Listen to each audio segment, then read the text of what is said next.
Friends, చాలామంది కనకాంబరాల మాల కట్టడానికి చాలా ఇబ్బంది పడిపోతూ ఉంటుంటారు కదా. ఎందుకంటే కాడలు సన్నంగా ఉంటాయి, కట్టాలంటే చాలా కష్టంగా ఉంటుంది అని అనుకుంటారు కదా.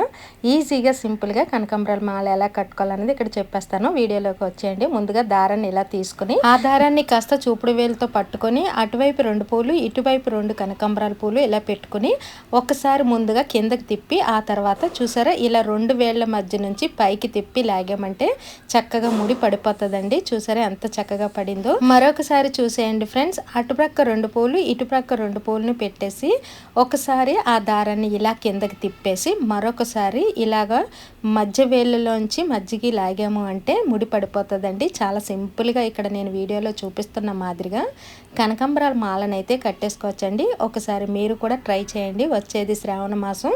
మనం కనకాంబరాలు కొనాలంటే మూర 100 రూపాయలు అలా ఉంటాయి. ఇలా మనం విడి పువ్వులు తెచ్చుకున్నామంటే అంటే విడి పువ్వులు కవర్తో కడతారండి, 10 రూపాయలు అలా ఉంటాయి. అలా మనం ఒక 50 రూపాయలు పువ్వులు కానీ తెచ్చుకున్నామంటే 3-4 మూరల వరకు ఇలా కట్టామంటే మాల అయితే వచ్చేస్తుందండి.